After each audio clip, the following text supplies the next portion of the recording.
Ситуация, которую обсуждают все таджики. Вас это определенно шокирует. Подписывайтесь на обновление и точно будете в курсе всего самого важного. Власти Таджикистана вызвали на беседу священнослужителя, который, по словам очевидцев, во время религиозного обряда заупокойной молитвы публично оскорбил покойную молодую девушку.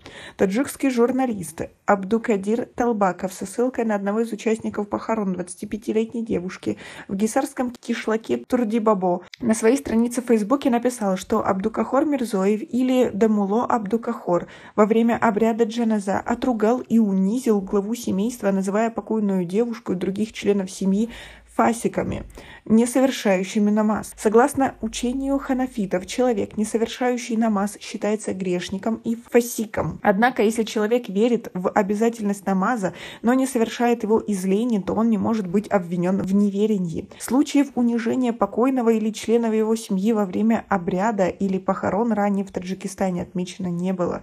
Пресс-секретарь Комитета религии, упорядочению традиций, торжеств и обрядов при правительстве Таджикистана Афшин Муким подтвердил информацию об инциденте в Гисаре и на своей фейсбуковой странице сообщил, что сейчас священнослужитель Абдукахор Мирзоев, житель села Дурбат Гисарского района, отвечает на вопросы сотрудников соответствующих органов.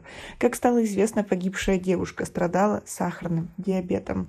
Как вы относитесь к такой ситуации? Как вы думаете, имел ли он на это право? А в Таджикистане водитель, причинивший вред сотруднику госавтоинспекции Матчинского района, задержан, сообщил сотрудник пресс-центра управления ГАИ Сагдийской области Джахангир Хакимзада. Инцидент произошел 16 октября около 10:20 перед зданием Джума-Базор в Матчинском районе. Видео происшествия было опубликовано в сети. На коротком видео был запечатлен момент, когда инспектор ГАИ лежит на обочине, весь в грязи, и кричит: «Остановите машину». Водитель автомобиля Hyundai Solaris Сахиб Давладзада нарушил правила дорожного движения и отказался подчиниться требованию сотрудника ГАИ сержанта Фаруха Хамзазада предъявить водительские права. После он завел машину и уехал, сказал Хакимзада. По его словам, позже Давладзада оставил свой автомобиль в общине Зархалол в городе Истаравшан и скрылся.